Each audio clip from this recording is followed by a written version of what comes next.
Yep. Can you see the deck? All right. All right. So I'll be controlling at my end. Okay.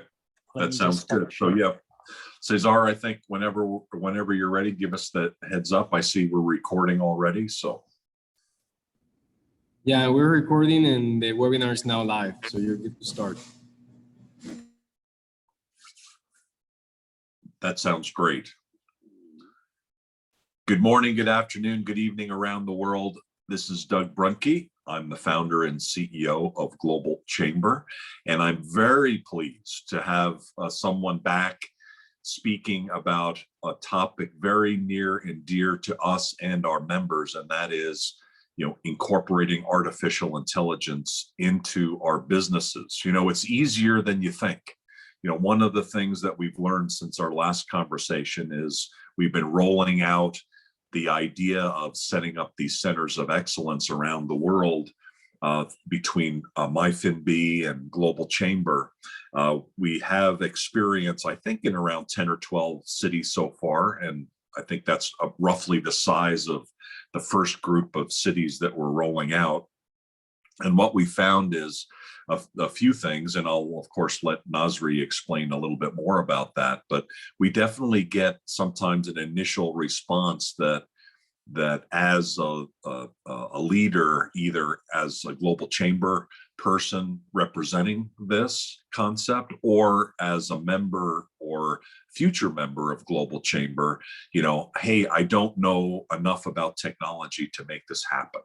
However, the really cool thing about what we're rolling out here is that you don't need to be as smart as Nazri with technology. You just need to have a business, and you need to have the desire and the interest to make improvements in your business. And now that we're coming to the end, hopefully, of the pandemic, or at least in a different phase of the pandemic that allows us to renew and rejuvenate, restore businesses, we have an opportunity to use this technology, the artificial intelligence technologies, to be able to be more successful in the next phase. And so Nazri is here, Nazri Muhd is here, CEO and founder of MyFinB Group, to talk more about what developments have been occurring and how we're going to be rolling this out, so that you don't need to be a technology genius. You just need to be interested in growing your business. And so Nazri, thank you so much for all of your collaboration and support all these past months and years, in fact. And now that we're entering this new phase, it's just a great opportunity now to begin incorporating these technologies right at a time that businesses around the world need it. So we're going to kick off with a presentation from you. You're going to be sharing a little bit more information about what you found out recently. And I think you've got some case studies as well. And then let's shift the conversation into what some of the next steps are. So thank you again for participating, especially since, yes, it's a little early on the West Coast here in the US at 7 a.m., but it's a little bit late there in Singapore at 10 p.m. There's not a really good time to make this work, and certainly not a perfect time. So thank you for your flexibility, and thank you again for sharing your information today.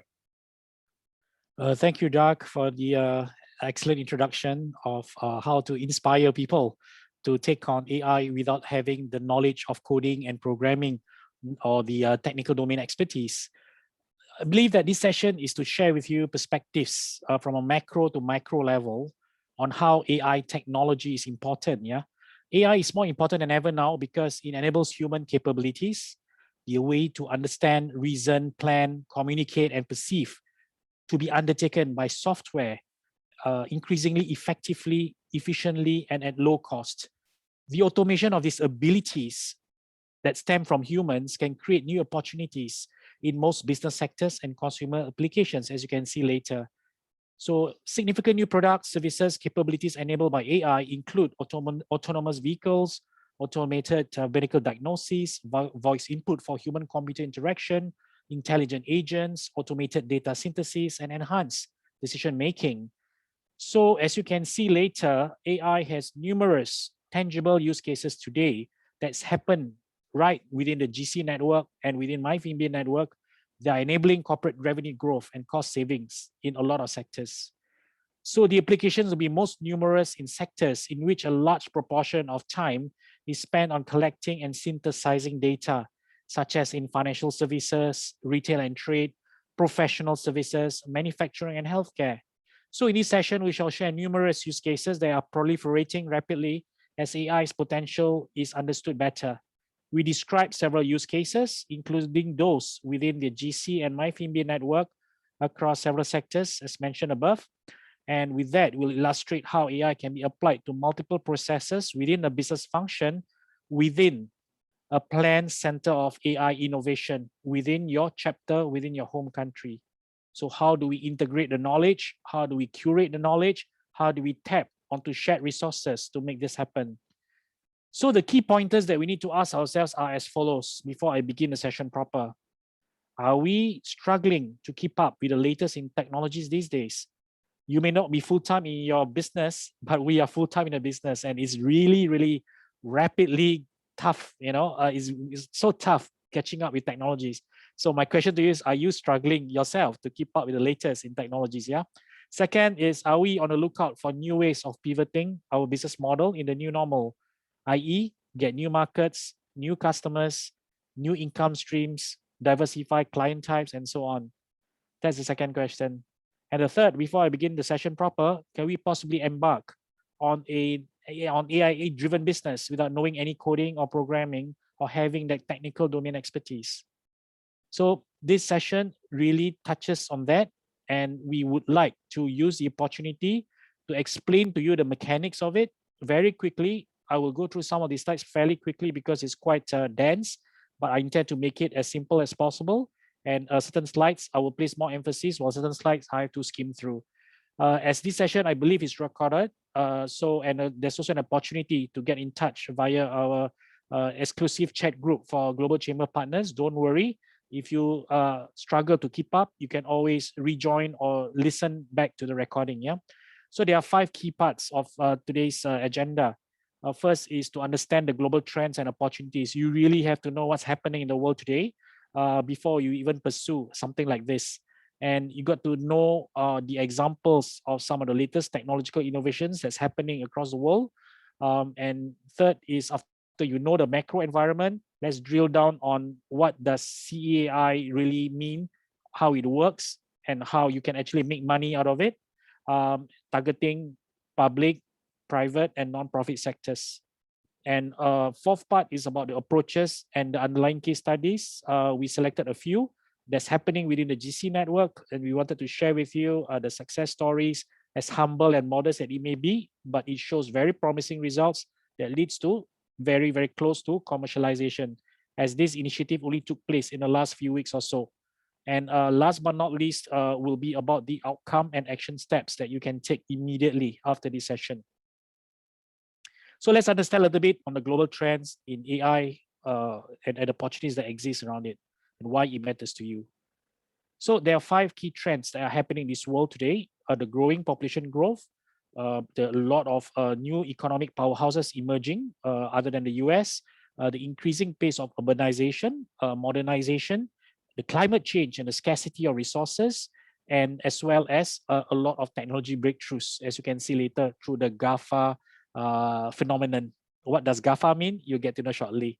So the macro developmental aspects of these trends means that you have to be ready for the future. Things are changing.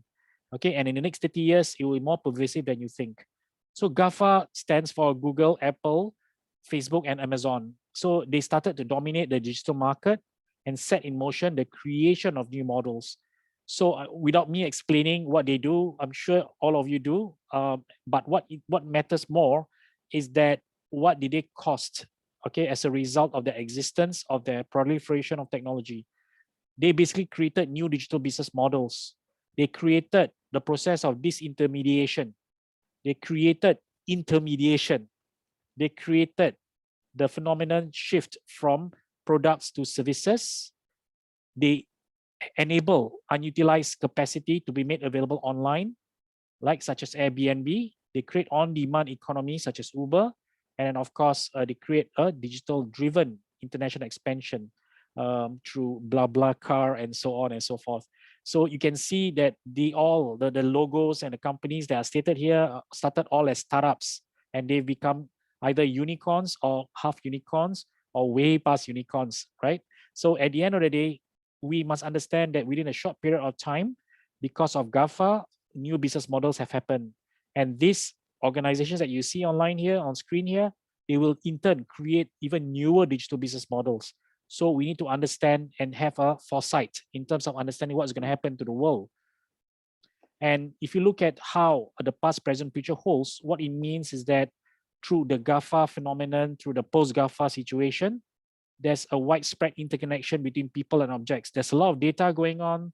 There's a lot of IoT going on. There's a lot of integration and interactivity between humans and objects or devices. Okay, and this is where central to this will be analytics. You can't make devices talk to you unless there is analytics in between.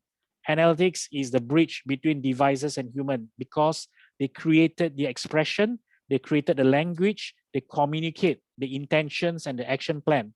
So you can see that various devices and various platforms have expanded quite rapidly. And we, at the Center of Excellence in AI Innovation, got to be, it is a conduit for us to understand further, to apply further all these, trends and put it into practice. So CAI has to play an important role, has to play this role to educate the public, the partners, the businesses to be ready for IR 4.0. And there are a lot of use cases to this globally. This can be found in our AI 10 publication.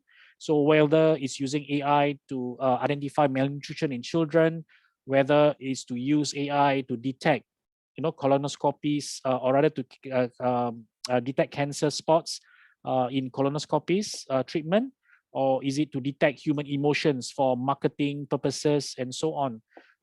You can see that we even curated every day for the last 4 or 5 months since January, all the developments that's been happening around the world.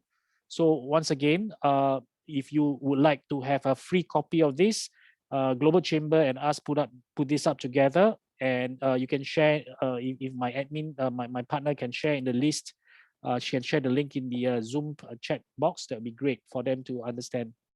Now, bringing the best practices together, how do we apply AI systems into practice? So I've got 3 simple examples that you can see through the video. So this would give you some idea of how AI and devices and bringing human and machines together come into play. Yeah. So just a short clip for this. First sector is on the consumer side. So what you see here is visual contactless assistance to anticipate, to identify client needs through various conversations, various queries. So this comes into any type of business, not just the tech business, even the non-technology business. You'll discover that you handle lots of queries, lots of questions, and lots of needs. Okay.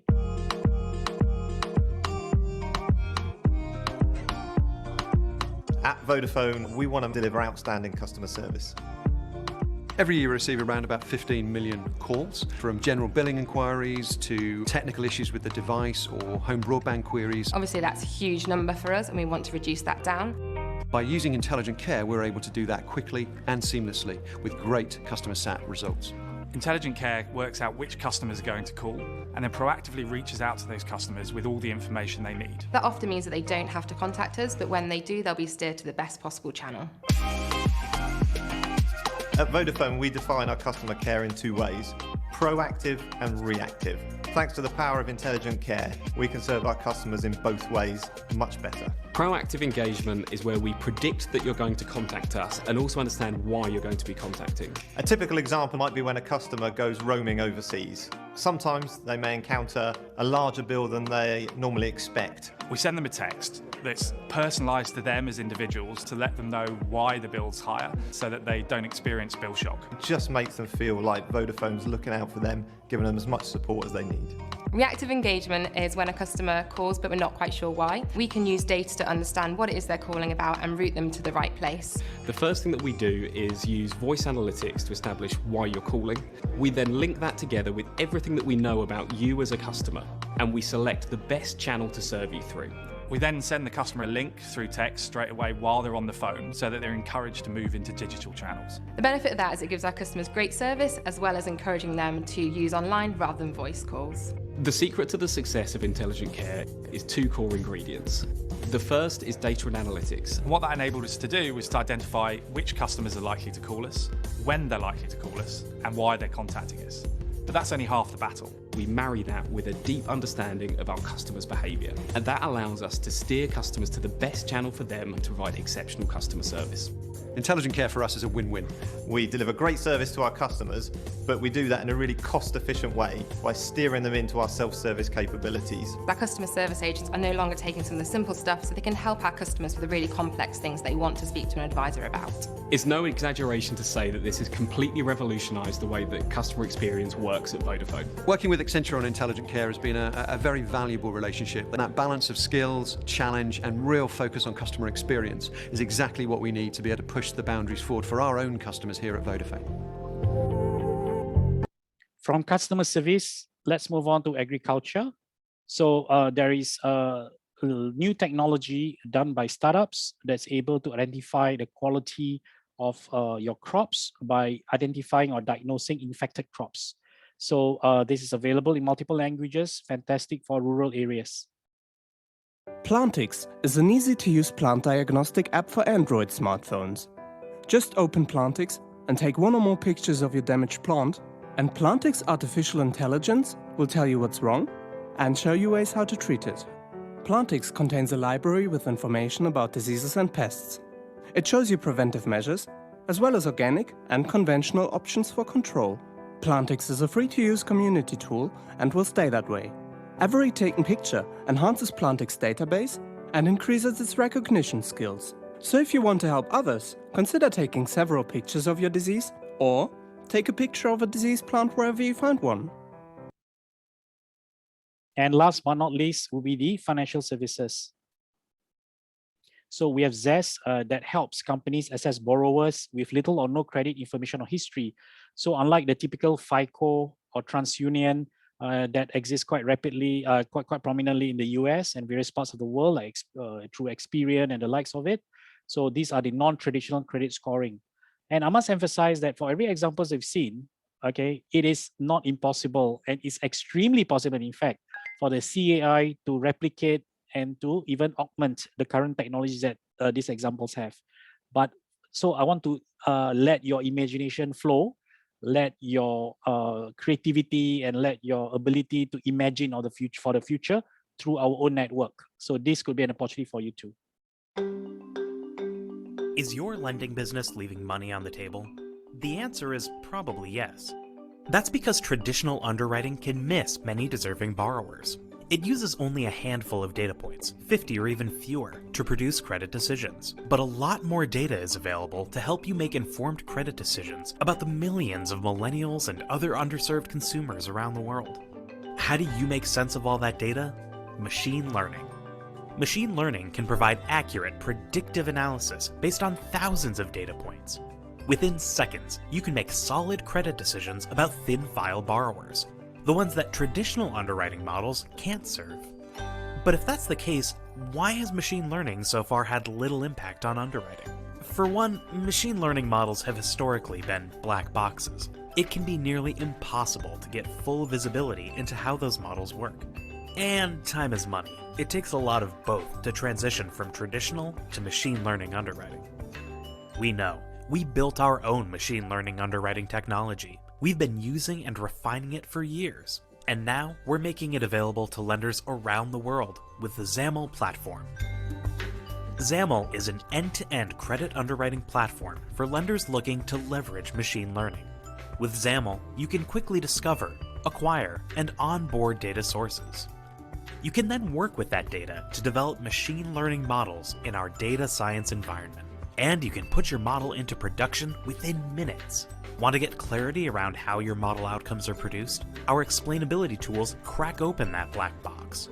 You can easily convey the model's economic value to executives, or perform due diligence required for compliance. And if you ever need help, Tap into Zest Finance's deep knowledge from years of using machine learning and big data to make credit decisions. Our skilled professionals are with you every step of the way. Machine learning is the future of lending, and you can be a part of it with XAML. With these examples that we've shown you, I hope it gives you an idea of the kind of innovation, the kind of technology developments that's been happening all around the world with very creative startups making their way. And these are not necessarily large organizations. There are hundreds of examples, if not thousands, that have such innovative ideas. The question here is, if you were to establish a center of excellence in AI innovation at GC Network, would you be able to do the same, if not more than them? So this particular section basically dispels, or rather clears any doubts that you may have, and explain to you in simple terms how to adopt it in a simplified manner, in a non-traditional manner. So with the intention of how to guide you to be part of this exciting, meaningful journey.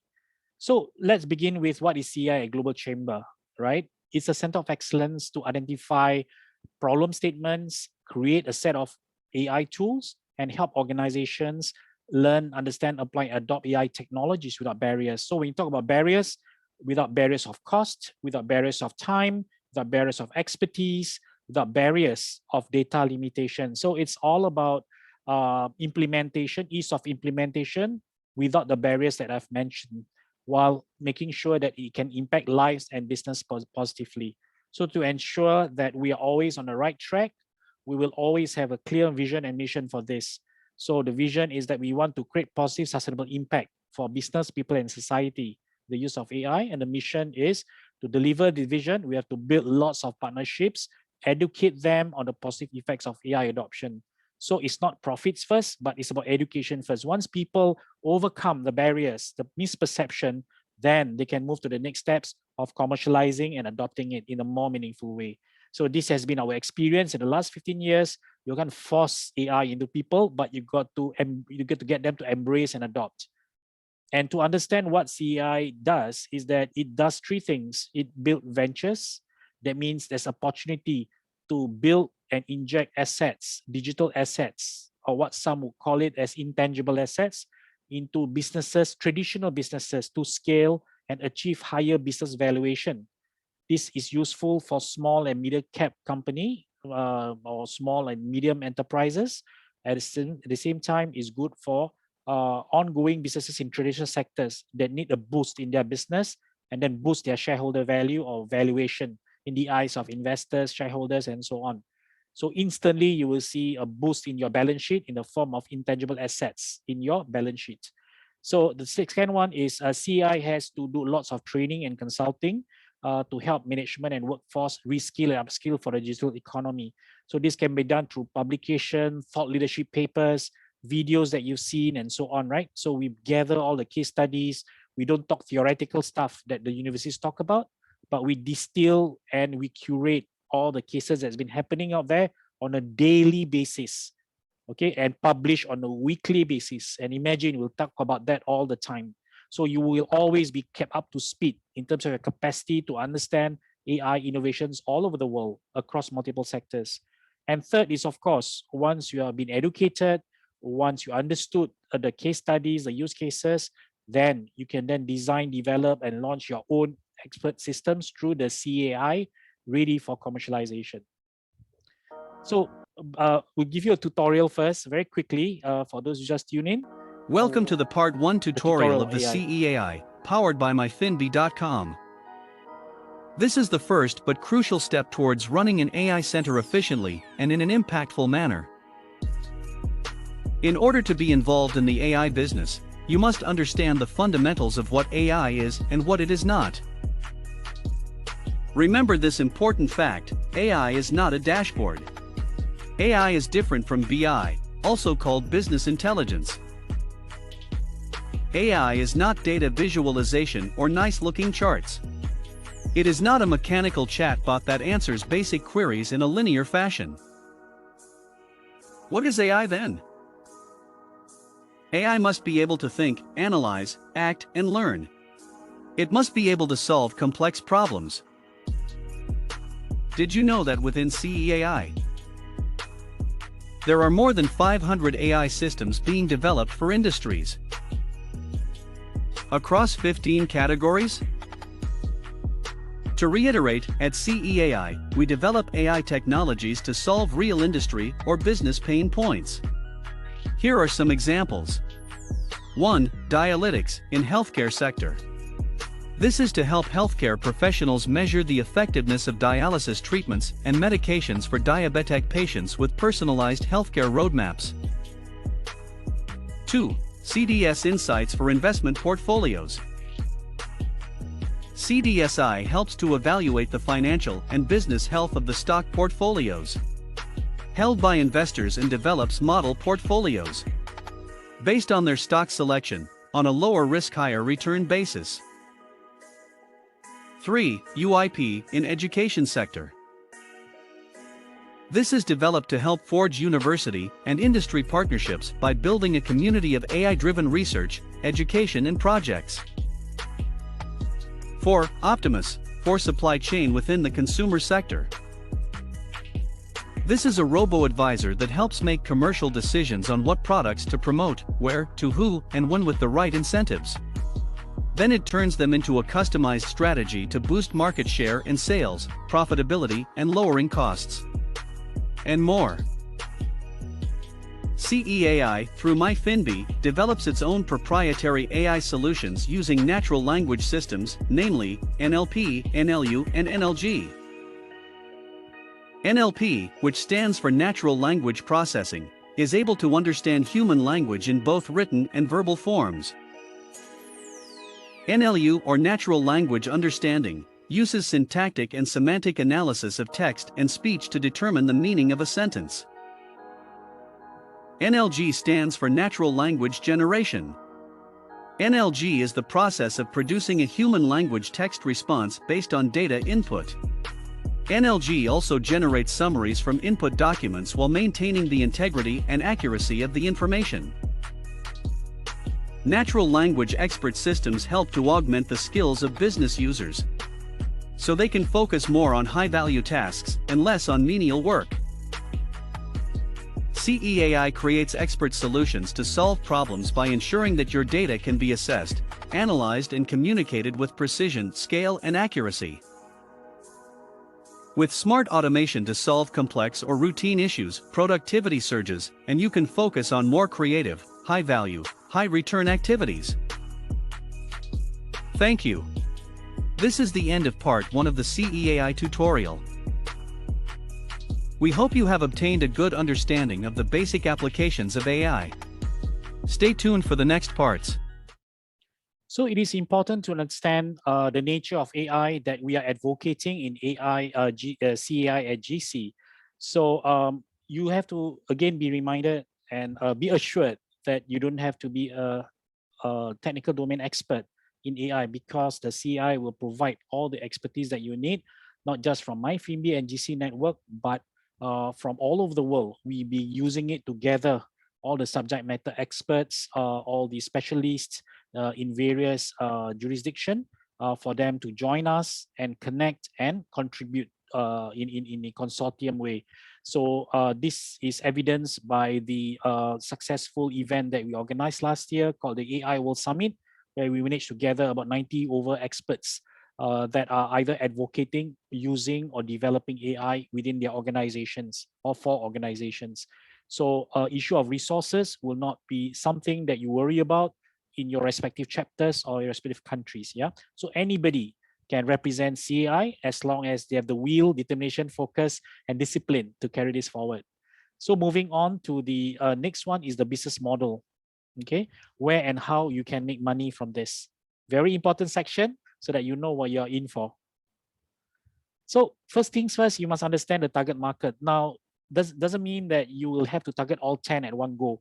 Depending on your network, depending on your extent of relationships with each segment, you'll be able, okay, to introduce CEAI and plant this at a particular bank, at a particular agency, at a particular corporate or organization, and so on.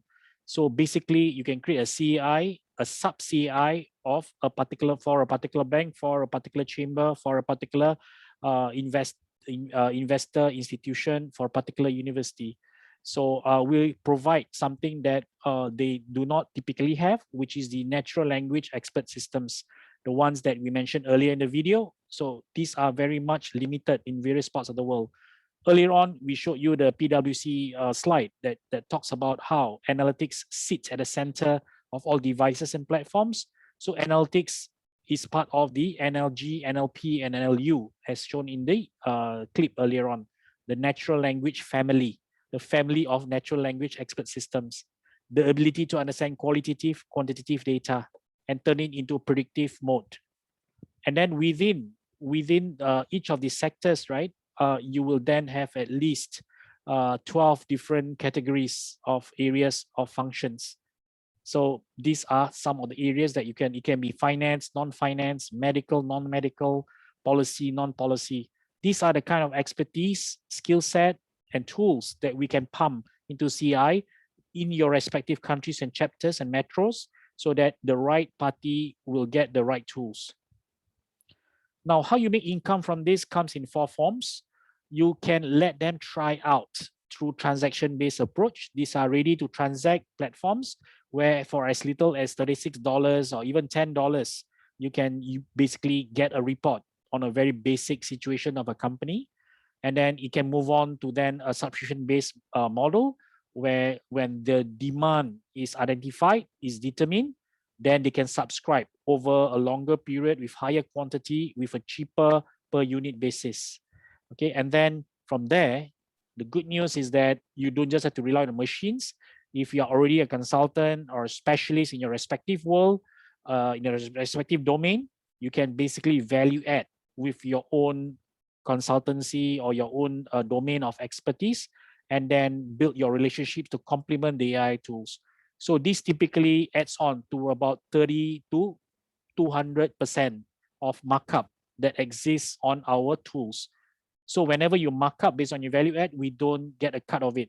At our end, we just pass you the tools.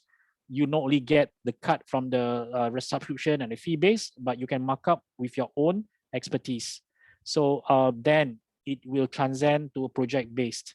When we go to project-based, means that it is not based on standard reports anymore. It's based on customized solutions. So somebody will want to replicate one of the examples in the video that we do not have currently, but we can build it for you and for them. Okay, or we can build it with you for them. So these are the kind of situations or opportunities that can allow you to diversify your income, that will allow you to gain more prominence and diversify your market sources and customer types. Yeah. So when you develop or install or establish the virtual CAI at GC, our support for you carries out through the life cycle of what you call the IDA cycle, the awareness, interest, desire, and action. So at each stage of the pre-sales, post-sales will help you to implement globally. So regardless of where you're from, and it is something we've been doing within the MyFinB network, now we're just replicating and planted the model through GC network. So there'll be a series of tools, publications, engagement, interest, events that will help all your customers, all your market segments continue this position with your branding clearly depicted in each of these initiatives. So rest assured of the support. And in terms of the help desk matters, so we look at things like, for example, earlier on was a marketing pre and post sales, right? This is the operational, technical, analytical, and sales and commercial. So here we'll help in the processing, billing, data submission, tracking of commissions, reconciling, account setting. Technical wise, we'll provide you with pre-post installation support, how before you install, after you install, what happens next, right? So there'll be a lot of user guide, manuals, training on how to use the platform.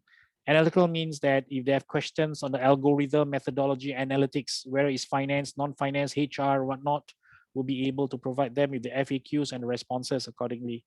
And of course, in terms of marketing, collaterals, this is something that some of partners can attest to it, the kind of support that we've given them, especially for India and USA, which I'll be mentioning shortly through the GC network. And the approaches to focus is very simple. Okay, there's basically two key approaches, with the middle ground being a hybrid of both. So how do you approach, or how do you categorize the customers? You've seen the 10 segments, you've seen the 15 AI verticals. Of course, I don't expect you to remember, recall everything, but imagine pick up a few of that. They are basically generally categorized into whether they want to use AI or they want to build AI.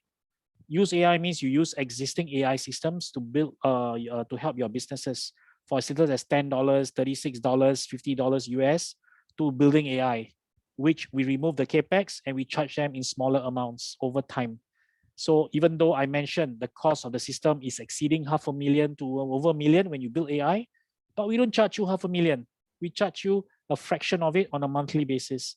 That means for real serious businesses that want to implant into their business, we will carry the capex, we'll finance it, okay, and we will channel the rest to revenue sharing methods.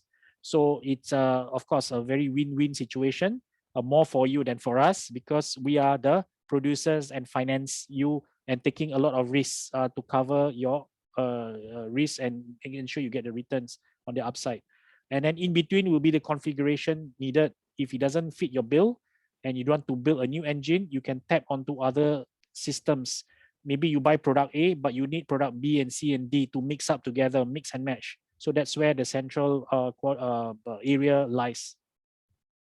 So remember this, either you use or build AI. So for using AI, there are examples. Okay, I think this is the example of what you call the restore and rebuild program. So this is just one of the many examples, but it's an example to help SMEs or SMBs plan for the future. So it's an AI-driven model to build a business plan for you. It comes with machine and human services, and it costs as little as $150 US to have this sorted out. An example is this case that took place just last week. This is actually, well, it is a listed company, but it's still an SME by definition. So they are a trustee company. We supposed to have a friendly, high-level discussion, but during that moment, because we did a live demonstration on the company and prove to the CEO that the system works, we were caught in a spot where we are supposed to generate the analysis on the spot and explain to the company and the CEO what has happened in the past, what has happened in the present, and what will happen in the future, and what they need to do. So using AI, I read the report for the first time under 15 minutes, and then we present the case to the CEO, who is 45 days old in the job, and it basically caught his attention, the accuracy of it, the timeliness of it, and he was pleasantly surprised. And now we moved on to more premium reports as a result. And this is how the system typically looks like. This is an example of how to use AI. And here talks about the report features. Absorb the annual reports, as historical as it may be. The AI machine goes through hundreds of thousands of permutation. It looks into the current issues and traject forward the kind of risk that they need to overcome, the kind of action plan they need to do. So under the financial risk checklist, it actually identified the action plan for this particular company. Another example would be PKF, South Africa. And now, so again, we did live on 2 of the South African companies with a partner. And one thing led to another. They introduced us to the New York partners, London partners, Myanmar, and so on. And we managed to get them on board as a start. South Africa will be the focal point for the PKF network. So PKF is actually a mid-sized accounting firm that has hundreds of offices worldwide.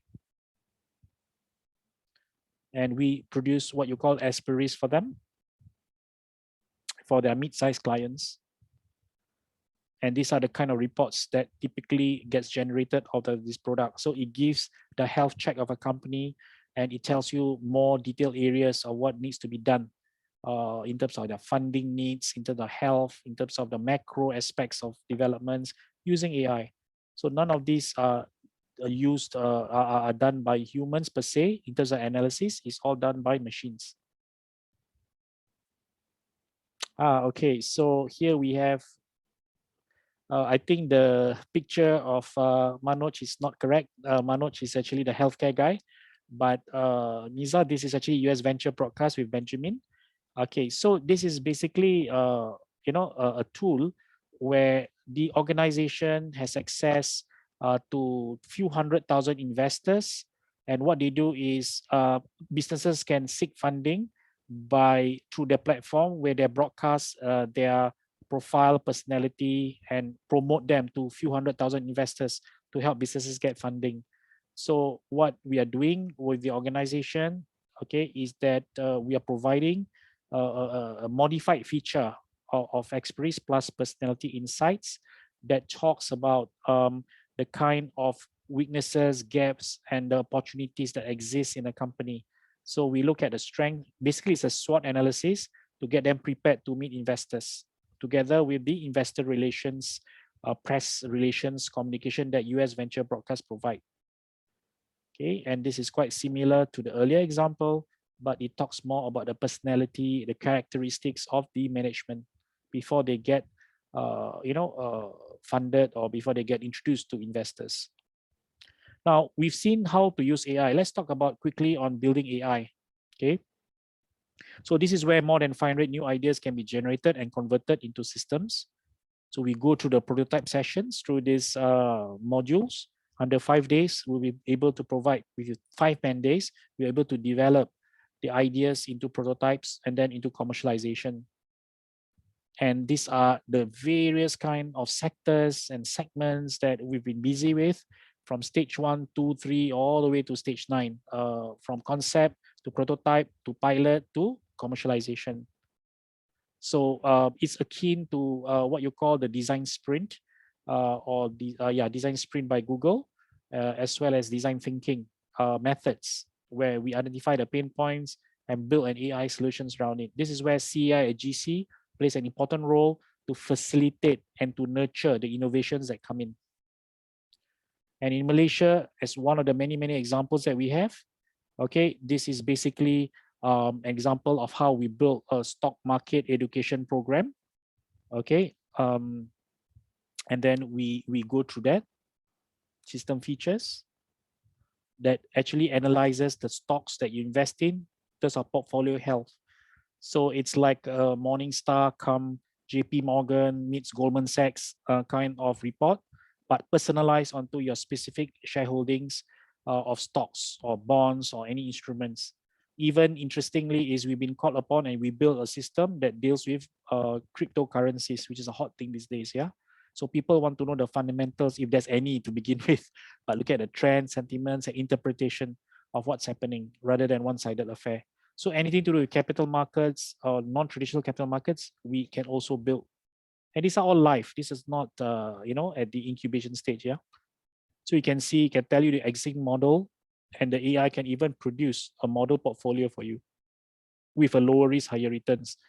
So this is not a buy, sell, or hold. We're not licensed for that. This is not a recommended stock buy, sell, or hold, but it is more like educating you on what are the companies that have lower risk, higher returns.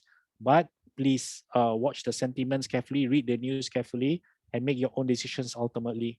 So it doesn't tell you that, but it tells you the position, the performance, and so on, and what potentially other stocks combined in your portfolio could look like. So I've seen a question on screen here about how we have use cases for political parties. Absolutely. So later on, I hope my colleague will be able to show what we are doing with some political parties, and open up the political candidates' personality insights in the past. Past means the previous government. So if you can open up a few examples, that'd be great on Malaysia. Can you confirm that, Niza? Just to address the queries for Sam Jacoba. It's not just the SIR report, which is at the political level, but previously when we did on specific ministers and specific personality who are no longer in power now. So is it Yo Bihin and Gobind Singh, right? Yeah, thank you. Now, when you talk about the centers being rolled out, ultimately people want to know what's in it for the clients, what's in it for you. So let's talk about what's in it for your clients. Definitely improve reporting, because instead of manual way of generating insights, past, present, and future, you get to do it in an 80-90% automated way. Why do I leave 10 to 20% behind? Because you still need some form of configuration, some kind of human element to communicate the reporting to your stakeholders. No management would like to have a robot talking to them. They still want to have human relations anywhere in the world. So an effective human machine is important in reporting. So achieve growth means that you can use AI to identify opportunities, find markets, find customers, estimate the ROI, estimate the risk return, prepare the action plans, where are the gaps, plug in the gaps, so these are very important on a achieve growth on a growth story basis. Then clockwise manage risks, definitely for banks, for investors, whether you are retail or big time institutional firm. Definitely AI can be used to identify red flags, predict the future risks, the scenarios, and what is needed to be done today to prevent the risk of tomorrow happening. So last but not least is the most pervasive impact that people think it may lead to displacement or rather redundancy of workers. They're half right from evidence, right? But I think when you displace workers with their old jobs, you're actually upgrading them to newer jobs. So moral of the story is the workforce needs to upgrade themselves, and CI plays that strategic role to ensure that we educate the workers to reskill and upskill, even without knowing coding or programming, even without knowing data science, even without knowing analytics. Let the machine do it for you. What you do is you interpret, you carry on the human relationships, the augmentation of it by having the human touch, humanized approach, by putting a human touch to the reports that have been generated by the machine. So I think this is key. And for you, this is really, really important, because at the end of the day, as I asked earlier, if you were to diversify your income stream, this is a good way to diversify. You can swim ahead of IR 4.0 with a new business model, less labor intensive, new economies of scale and scope. That means you can handle 10 to 20 times faster if you're done manually. Okay, and you can be inside it without knowing a coding or programming, as long as you are part of the CI network, either as a member or as a champion or promoter of AI, CAI, and then you can scale very fast because of the need for, because of less need for labor and more of virtual platforms. Okay, and then basically as a result of it, you can cover new markets, new opportunities, and new segments.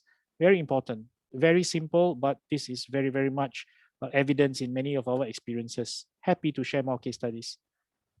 Now, coming to the last section of my report or my presentation is about the action steps. Very simple. Scan this QR code, join the club, at CI Global Chamber. The onboarding process is already ongoing. And what we need to do is we've been going through all the tutorials, the guidance, the sharing, and this is where you get to experience some of the developments that's been happening, the different focus. Some wanted political focus, as what Sam would say. In Mexico, our partners in Mexico and Costa Rica, I think, would like that to be available for Mexico. And then there's also, of course, the associations, the technology groups, the investor community, that is introduced by some of the GC network. Huge. If I to open up the opportunity mind map, right? Each party provides quite extensive set of leads and engagements. So even without formally even installing the center yet, but they can really open up quite a bit. So we are busy serving them, and we thought this is a great opportunity to bring new members in while we go through the onboarding process. Okay, so what you learn, okay, bracket to earn, is that you learn about the opportunity, okay, at the local level and global level. You understand more and more about the business model that's specifically relevant to you. Like I said, if they have 10 segments, 15 verticals, not all you can handle it. Just focus on 2 or 3, and that itself will be a very strong business model proposition for you. And you got to you'll understand in more detail the support that we provide you, the examples of how we provide you, and how to approach them, not just from a use AI or build AI, but from a top down or bottom up. Okay, top down means you work through the membership organizations, you work through the governments, you work through the trade association and chamber, or you can go bottom up by targeting specific companies that are decent size that want to scale up. Okay, and we will also, each case, we will always provide you with a tangible and intangible outcome. What's the upside? And of course, the risks associated with it, and followed by the timeline and roadmap. We will actually develop a timeline with you, for you, and what sort of short, medium, long-term outcome that you can get out of it. So this is the kind of guidance that we provide when you are in this particular WhatsApp chat group. Doug is inside there. So from time to time, he'll give encouraging remarks and support all this initiative. Yeah. So do scan this quickly and then be part of it. Okay, let me move on.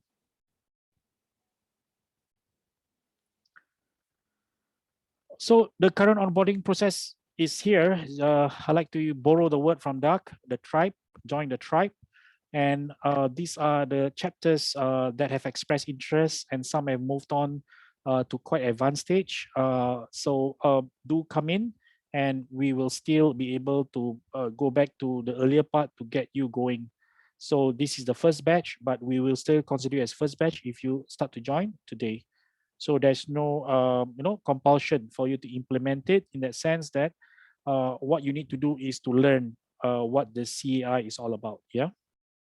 I think that's all for my presentation. We've got, I guess, 10 more minutes or so. Passing over to you, Doug. Yeah. Do you want me to flash the political report? Yeah, you can. Sorry, what was that? We'll be answering one question posed by a member of the audience. So you can see that this is at a political party. We basically use AI to just show the first 2 pages. So there are 2, 4, 6, 7 political parties. We will track the sentiments each week for each political party in Malaysia. Of course, we've done it for outside of Malaysia too, in 12 former Soviet Union countries, on behalf of a very prominent guy, one of the richest men in the world. So this one will show you the latest headlines that cause the negative sentiment. It will show what's trending at the political party level. It will show you the statistics. It will tell you what's good about this is that the traceability of it. We will know where is it reported, how many are being reported, where they're reported, how they're reported, who they are reporting to, who are reporting off. Scroll down. Okay, I just show you the visual without going through the details. You also mention all the industries, and you can trace deeper and deeper. What's interesting is the second slide that talks about the media share of voice. So one political party versus all the other political parties. Just stay put, thank you. For example, the one in red, for that particular period, you will show that they command about 34% share of the media voice, okay? And we can also see the trend, how they're being quoted, how they're being reflected, how they're being reported, how frequent for a certain period, and why and what are they being reported on. We can even trace down the journalists who reported on that. So pause, so you can see the coverage by media. Okay, and let's go to the other version where we actually analyze 2 particular ministers within 100 days of their political. Just so that you know, we are not Cambridge Analytica. We don't get into unethical practice and behavior. We don't hack onto people's systems. We don't hack behind various user ID. These are all based on public, but we extrapolate, we clean it up, we scrub it, we predict it with our own engine. Okay, so here you can see the minister's profile. Okay, a particular minister's profile when he was elected as a minister. And then it describes the character before and after, how he has changed his style. Okay, after X number of days, move on, and several months later. And then you can see the reaction to the ministry's policy, how from low positive to slightly higher positive. Let's scroll down. This is a particular male minister. Then we can analyze the minister. Okay, next one. This is the same minister, right? Next one. The female minister. Next one, please. So here you can see that, stay put, this is the before and after of a female minister. Same thing. Okay, he or she, in this case, is a lady. She's described as such. Then you can see the boxed up adjectives, right, or nouns or verbs. Basically shows the differences or the changes, the transition style 1 year after assuming office. Okay, next one. And then unfortunately, because of a stance in certain policies, it was a negative thing. Even up till now, when she was no longer a minister, you can see that she goes hard against anti-environmentalists. She's pro-environment, but she caused a lot of corporates to hate her and cast nasty remarks and resistance and all that, because a lot of contracts would be in jeopardy, because of this move. So again, this is one example how you do it. Okay, thank you. That's all. Over to you, Doug. Yeah. Thanks, Nazri. So we're we're at the end of the hour. So what I suggest is we don't have enough time really to get into questions. We do have an hour set aside a week from today where we were going to talk about business and universities. And what I would suggest is maybe we spend about half time kind of the continuity of this conversation, maybe additional questions that people have in the meantime. We should probably facilitate like a back and forth through maybe email, but then have a conversation about kind of the completion of this conversation next week, and then add on to the conversation about business and education. Does that sound like something you'd be open to? Absolutely, Doug. I mean, this is an ongoing initiative. It's not a once-off affair for us. Right. So allow me to flash the QR code once again for those who missed it. So we hope that without obligations, just to be an observer, just to be educated, just to be made aware of developments, please join this, because it may not be relevant to you today, but it is going to be relevant for you for sure in the coming period of time, X days or X months.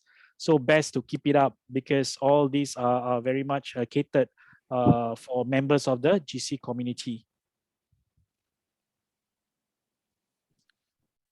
We have about 3 more minutes left, I guess. And if there are any more questions, please post your queries. I know there's a question on cost, but let's take it offline, because it depends on your parameters and your depth and breadth required. So, but it will not be any inhibitive. We will discuss the cost with you and how palatable it will be for the market. So what works for one country may be too high for another country, or vice versa. So we're going to have a strategy for that. So it's going to be at least a half an hour, 1 hour discussion, just to make sure the pricing works for your country. That's the good news, right?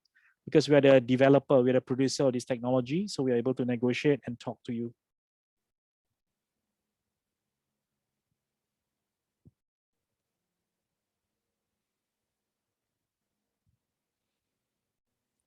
Any more questions from anyone?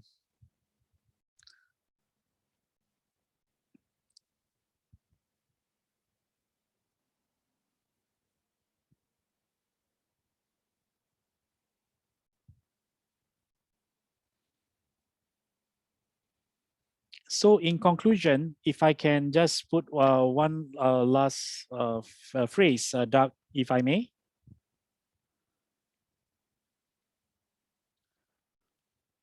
Hello.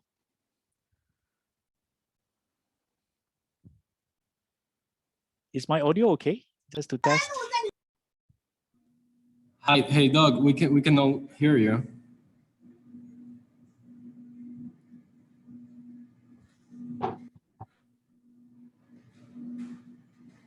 So I'm not sure whether he's able to speak, but all I want to say is the CI is a center of excellence to educate and raise awareness of AI adoption and AI implementation in your respective country and integrating the rest of the world. So imagine it is a global chamber with an extension of an AI unit that looks at innovation and how to commercialize it as a way to diversify your income stream, to get new customers, to partner with bodies that you've never partnered before. So it gives you an impetus or motivation and to the stakeholders to come forward to you, okay, whether they are for profit, we are non-profit, whether they're governmental and so on. This has been always our traction when we get various sizes and organizational types, coming to us. So this is a great opportunity for you all because there is no capital expenditure. A lot of it are dependent on revenue sharing and your social capital. So this is something music to many ears because no longer is a situation where you have to depend on expensive AI platforms, cost upfront, lack of expertise, no data scientists, very unclear ROI. So those perception can be diminished, can be extinguished completely with this initiative. So CAI is actually a digital factory that helps to bring out ideas, that help to develop and implement ideas into reality. So join us in this program moving forward. Okay. Thank you, Nazri. Can you hear me now? Yes, I can. Thanks, Doug, for coming in back. I leave it to you. Pleasure. I've done my part. Yeah. I tried to take a picture of the QR code and it messed everything up. So so I guess I should. Is that right? Yeah. Okay, it's meant to, it's supposed to use your mobile. I did just now. So it works from my mobile onto the from the using my mobile to scan the QR code on my desktop. So I think it should be okay. Yeah. If it's not okay, yeah. For some reason, it shut my Zoom down. What I think would be helpful for the next time is, let's go through some examples, both from the person who is either using or building the AI solution, and then what are some of the things that we will need to be doing from our side? What's the responsibility, and then the interaction. I presume it's with someone probably in Singapore or in KL, but kind of the little bit more granular, along with some specifics around how all that works. And then we had talked last time about the business education component, and we have some members who are very interested in that aspect. And so if it's possible to cover both of those next time, that would be great. In the meantime, those of you who are participating, if you have questions, send them in to info@globalchamber.org. And what we'll do is we'll plan to be prepared the next time to answer the questions that you have. And then, as you go through the week, I think, Nazri, in terms of information that you're handing out, you've been having Misa put together all of that information there. Cesar, maybe what we end up doing is it practical to be able to get this video put together by next week, maybe early next week, and send it out to people if they want to review the notes and things like that? Yes, that's totally possible. Sure. Okay. So on what our side, on our side, we'll give you the deck with the embedded videos inside it. Okay. Right. So for the members to actually understand and appreciate more over a period of time. That's great, and we'll work to get kind of the overall package with the video together by early next week. But in the meantime, we've got the deck, we've got at least that one video, and actually the case study videos as well, right? With Vodafone and the ag tech and the financial services examples. I thought those were really, really good.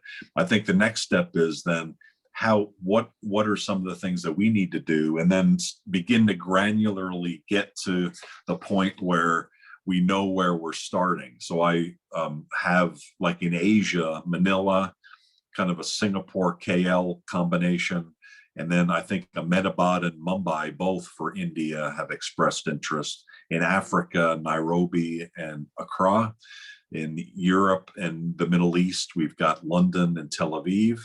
And then in the Americas, we've got a bigger group, San Francisco or Phoenix, Dallas, Fort Worth, Baltimore, Washington, then San Jose, Costa Rica, and possibly Mexico City as well. So we've got, a collection. If there's anybody that I've left off, let me know. But I think, though Bangladesh I left off. So Dhaka, that's right. My Mun had expressed interest. I missed that. That's right.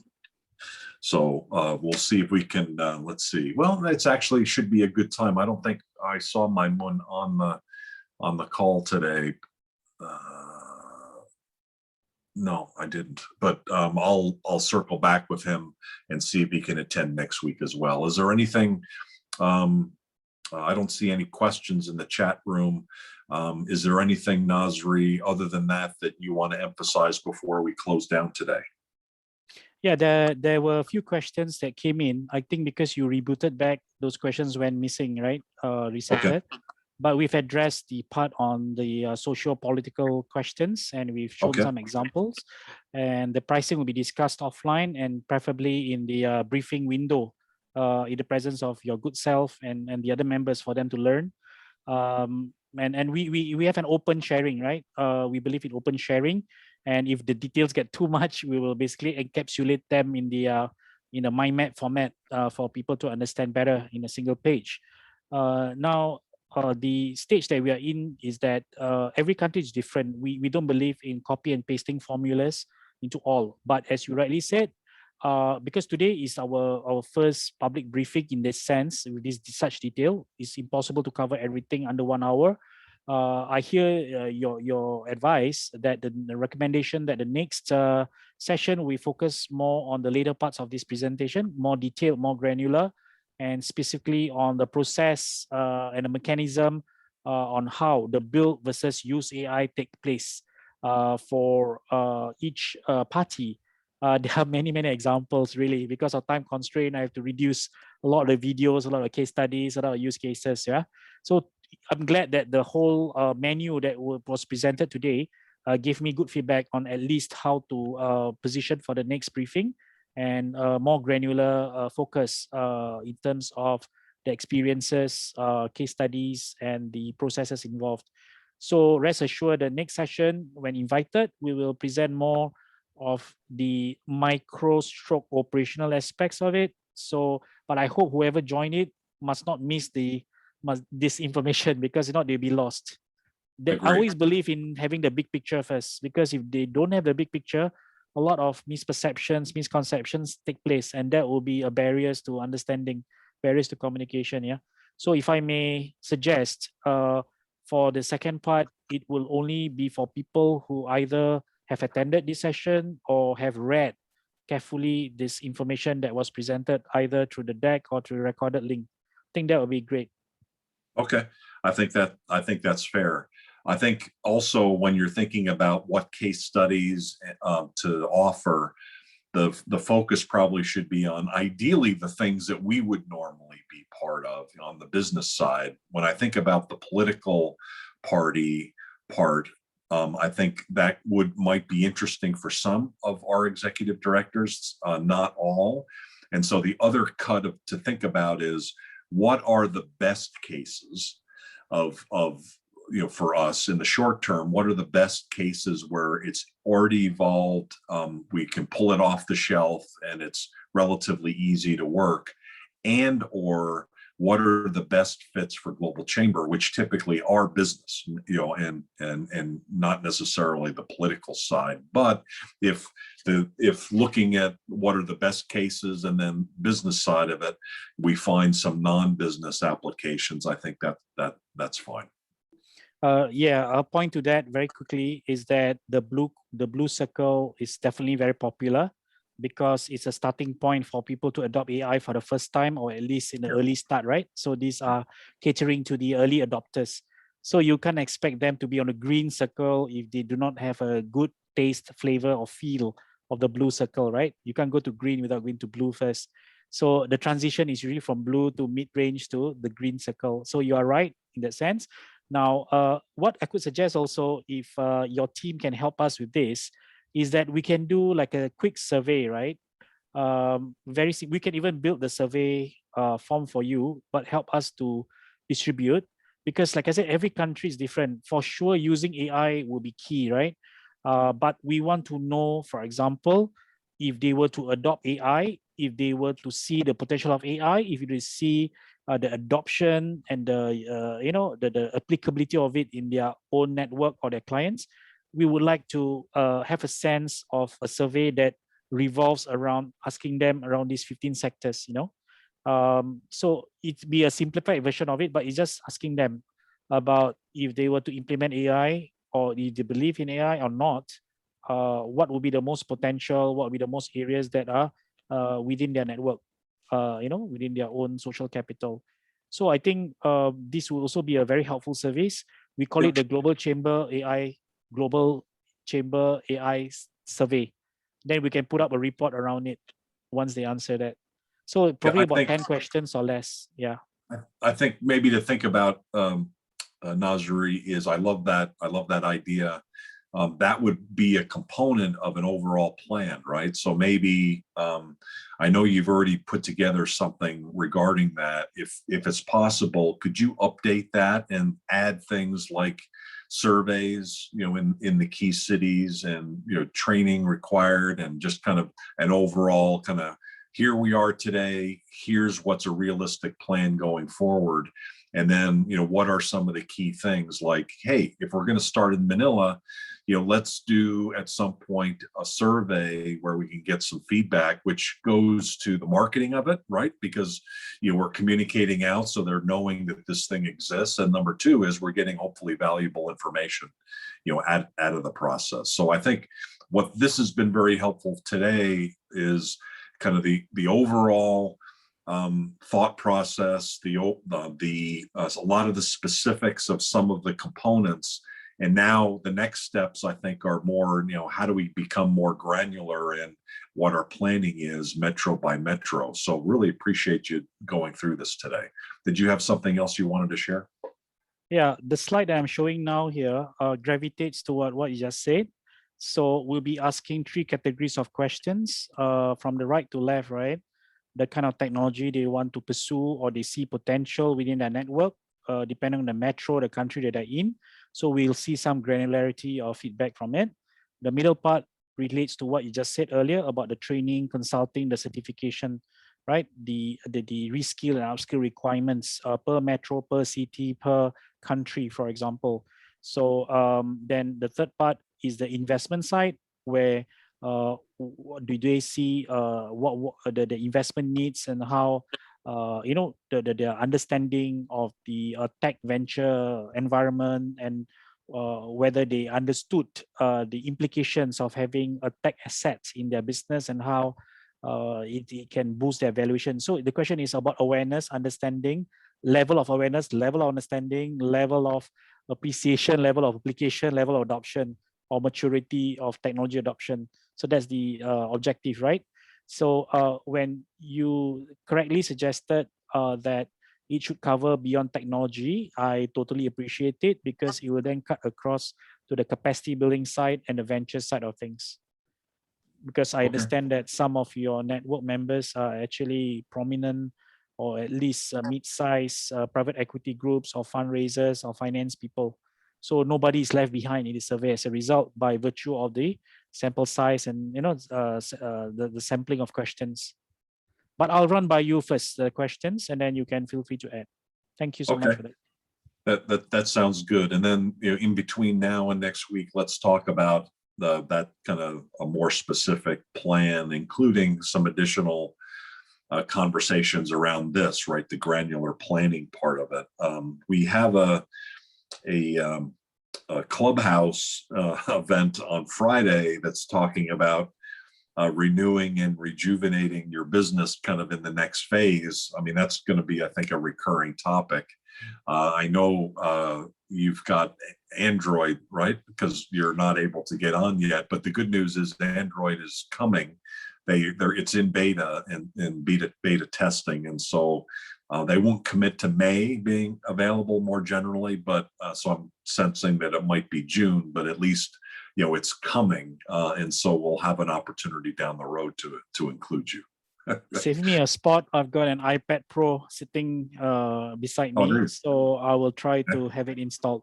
I forgot about the other devices that I have, but let me figure it out. But do reserve a spot for me, yeah? Thank you so much. Okay. I'll resend. I think I might have sent you an invitation. I don't remember. You did. Okay, you need an invitation to get in, and Correct. if you can, if you can do that, it's 9 p.m. on Friday night. It's an hour earlier. Send me the link. Yeah. It is Friday night. So having communication about this as part of our overall initiatives around rejuvenation. Yeah. So Sorry, just getting a resend me phone the call. link. Just resend me the link and I'll work on it. That sounds good. Well, thanks, everybody. Cesar, is there anything else that we forgot or needs to be mentioned? Sorry, guys, we went over a little bit. And hearing none, I know we do have some events coming up, including a clubhouse conversation today. It is Cinco de Mayo, so the 5th of May. And so we have, it's 5/5, May 5th. It's at 5 p.m. Pacific time. We have 5 experts talking about 5 key countries in Latin America where there are business opportunities. So fives are wild today on Cinco de Mayo. Bring your margarita. Bring whatever's required. I know several people on this call will not be there because of the late hour, like in Africa. Sorry about that. But relative to the Americas anyway, it's a decent time. And it's in the morning in Asia. If there's anybody here on Asia that's on Clubhouse, welcome to join. It is about Latin America. And then tomorrow it's about LinkedIn, using LinkedIn for global business. And then Friday, it is that session about rejuvenation and renewal of your business in the next phase. And that's why this is a good fit for that. And I'm sure other programs down the road if Nazri, you're not able to take in that one. Thanks for your time again today. Thank you so much, Doug and Cesar. Thank you so much. Have a good day, Take everyone. care, everybody. Sleep well. Take care. Good night. Good night.